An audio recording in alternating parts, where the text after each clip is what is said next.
Jefferson seems to have a lot of contradicting policies, like the releasing of the slaves and saying how they're a moral depravity and going on about how wrong it is, while he owns more than 600 slaves and he's hardly released 10 of them.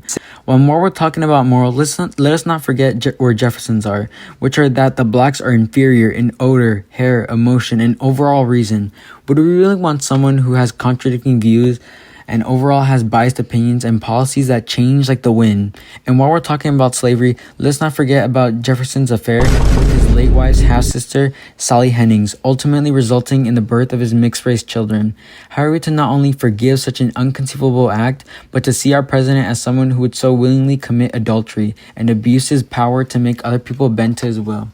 Jefferson also puts down the idea of a national bank, saying he's looking out for the country's debt while he can't even manage his own. He spent large sums of money on extremely lavish items that have brought him down so much, he's had to rely on his slaves to pull him out of debt, setting them as collateral for when he ultimately fails to pay everything back.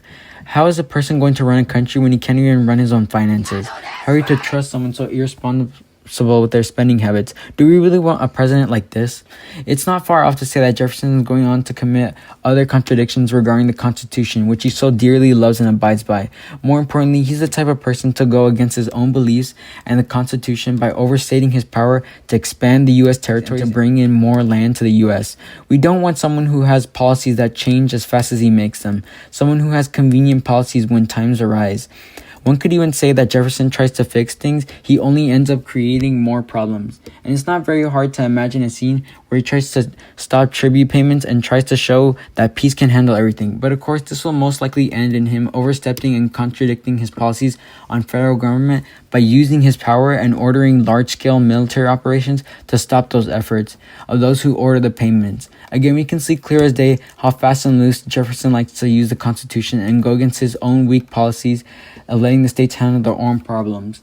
Last but not least, it is more than likely that Jefferson's bad policies will eventually lead to the ultimate challenge and inevitably fail and hurt the U.S., costing us millions of dollars and negatively affecting the lives of many small-time workers such as farmers, shippers, and sailors. A policy that will give the federal government an all-out authority to regulate and restrict commerce that directly contradicts Jefferson's statements on the federal government overstepping.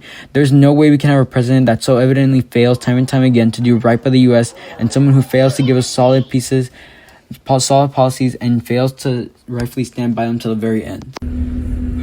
My house! You can't do this to me! This is my estate, my mansion! What? Don't take it! My debt isn't even that bad!